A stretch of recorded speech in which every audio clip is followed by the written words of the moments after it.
so many different places, and they process and export so much. And they say, like our bilateral trade with China is $20 billion a year annually in forest products, and it comes from all over, and they export to lots of other places. And they say, what do people mean by legality? We can't deal with 20 different kinds of definitions and systems all over the world. We need some kind of common agreed standard, and that's difficult to formally agree to at a sort of intergovernmental level. But we're beginning to see some of these frameworks to the point where not only do they make sense and they've been tested, but you see governments beginning to say, yeah, that makes sense. That's basically what we mean when we say assuring legality and verifying. So that's great. Without further ado, let's move on to Ernesto. So Ernesto Herrera, who's going to tell us about the experience of Reforestamos in Mexico. He's a graduate of industrial engineering from the Universidad Iberoamericana, and he got his master's degree also at Waikato University in New Zealand. He focuses on human development in forest communities, development of local entrepreneurial activities in those communities, investment in the forest sector, market and policy issues, those kinds of things. And he's been the executive director of Reforestamos for 10 years. And it's an organization that's got a lot of accolades. It's been recognized by the government of Mexico, in fact, with a National Forest Merit Award. So with all that, please take it away. Tell us what's happening in Mexico. Thank you, Charles. Thank you for being here, and thank you for having. I mean, this is Sunday afternoon, so I'm glad here's enough quorum. A lot of effort was put into this presentation, all these presentations, and well, now I'm gonna talk a little bit of the. How do you pass it? Just a slide. No, they did it. So we got no control actually. Okay.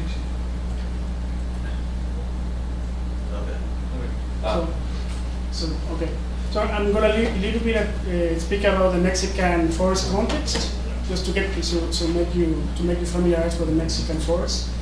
I'm going to talk about our intentions and background, the things we are worried about. I'm going to talk briefly about the timber market in Mexico, and the first impression we got to know about forest legality. We applied 9 of the principles. We performed a little research in Mexico, trying to compare the 9 principles of traffic. I mean, because there are 10. Number 10 is only for Africa, and so we apply only 9 principles in Mexico. And then briefly talk about one forum that we organized in Mexico City 1 month ago, and then conclusions of this conversation we have had with the traffic. So how do you follow? How do you just don't find click or what next? Okay. So Mexico. I mean, when you think of Mexico, probably you don't see or you don't perceive Mexico as a forest country, but it has one of the largest forest surface in the world. We're number 15. It's quite biodiverse. It's one of the 5 most biodiverse countries in the world. In Mexico, the land is owned 80% by communities, forest communities, which is ejidos. Ejidos is a term that is related to the Mexican Revolution, when after the Mexican Revolution the land was distributed and is legally owned by people. There are about 7,000 to 9,000 forest communities in Mexico. 50% of the surface is owned by private landowners, and only 5% is owned by the government.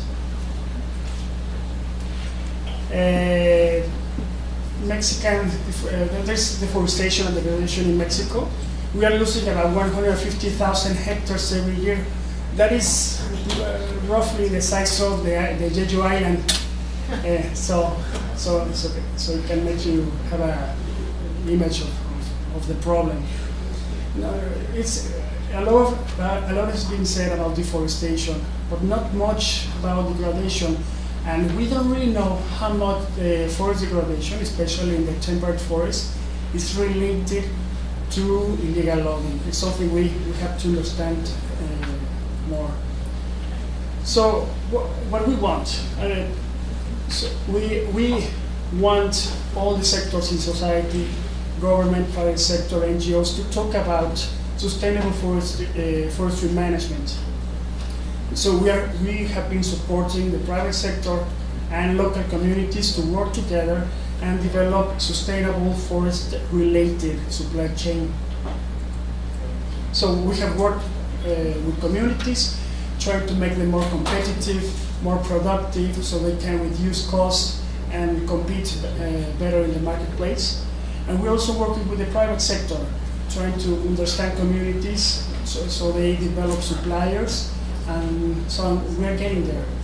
But we don't really know much about legal issues. That is not our expertise. So, but when we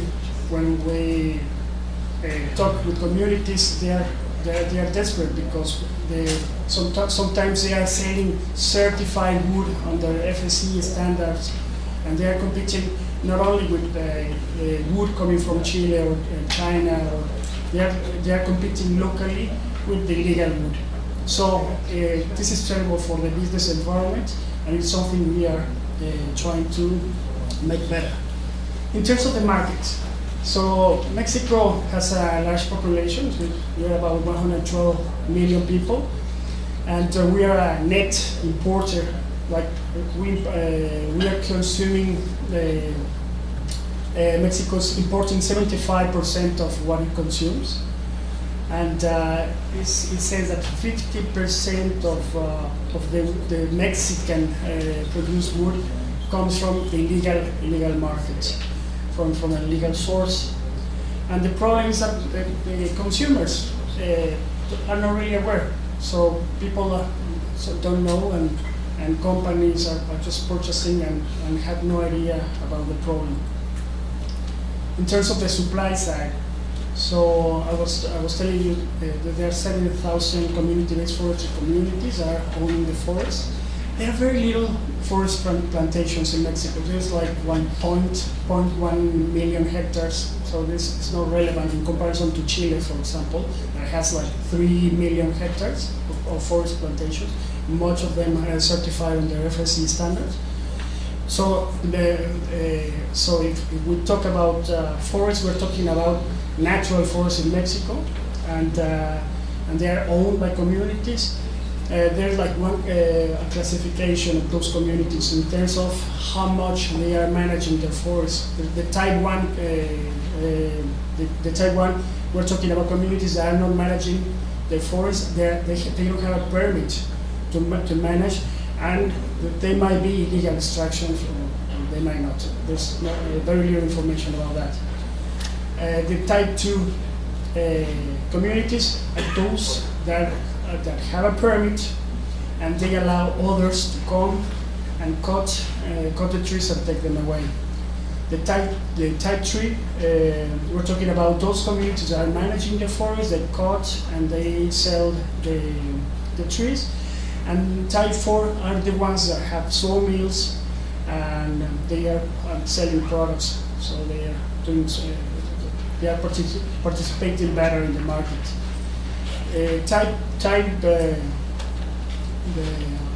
In terms of percentages, it's like very little percentage are the ones that are type 4, and like 70%, if I'm correct, Gustavo, 70% are the ones that are type 1, that have no permit to operate.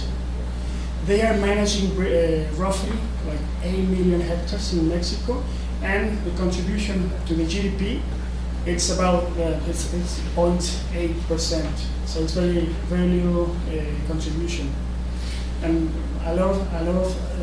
it has been said that Mexico has a 22 million hectares potential to sustainable manage forests in Mexico. So, our first impressions about forest legality, because we were a little bit desperate trying to make these forestry companies competitive in the marketplace. We just tried to see who were talking about forest legality, and we realized that everybody were talking about forest certification schemes, but Some organizations were pushing the FSC standards. Some others were talking about the PEFC standards. Even, I mean, we realized that CONAFOR developed a certification scheme to say that, and this scheme is to prove the legal, how well the community is managing the forest in terms of their forest permit. So everybody talking about certification, but in the reality, the marketplace is not asking for certified products. So it's a little bit of frustrating.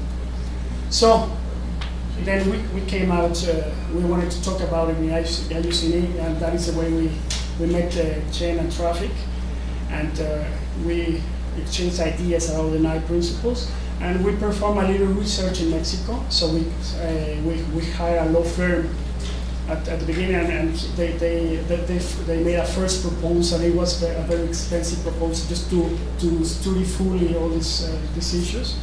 And they were asking for $30,000, and we thought it was too much. We didn't have the money, so we asked them to make a second proposal, and it's just only one. We were able to map all the legal issues in relation to the 9 principles, because it costed only $5,000, and it took us 1 month to have information. And I'm gonna be talking about it briefly. In terms of the principle number 1, when we're talking about use, access, and tenure rights, this principle is relevant, but it's not an issue really in Mexico. The land is owned legally by communities, and they are los títulos de propiedad. How do you say títulos de propiedad? Tenure paper, you know, like so. Thank you. The land title. So communities have that. So it's easy to prove. Nevertheless, there are some land conflicts between communities, and when there is a conflict, the government is not allowing communities to extract. Therefore, those places are red focus. They're hot spots for illegal logging. Now, the principle number 2, in terms of harvesting regulation, of course, this principle is very relevant. On one hand, the Mexican government it's having a very conservative agenda. There's one ministry, the Ministry of the National Forestry Commission, for example, it's a pro-extraction agency. And it's making all this, delivering. They are sorry, just forget my English. Es los CONAFOR que está generando, está promoviendo los permisos. Assessment for assessments and permits. What are the permits? CONAFOR this commission is like pro-forest, pro-extraction, and it's helping communities to have a permit. Nevertheless, the Ministry for the Environment is not really granting those permits. So there's a conflict between them. And there's another agency, the inspection agency, right? Checking that the permits are being complied. So those 3 agencies are not working together. There's a lot of institutional problems. Therefore, illegal. The more complicated it gets for communities to manage the forest, the more chances there are for illegal logging. So this problem this issue is very important to look after in Mexico. And it's very hard for communities to get a permit. Then in terms of transportation, things get more complicated there. So it's very relevant, these principles. It's so complicated to prove where the wood is coming from.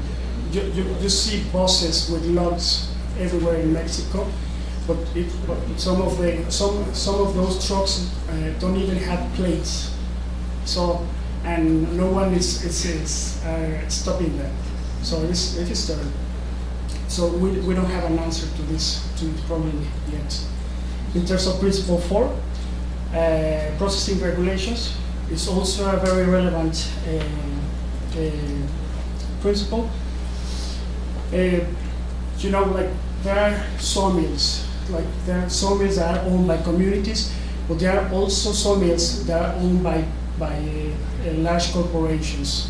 So a lot of the inspections are being taking place on the small community-based sawmills, but very little attention is being placed on the sawmills that are the big ones.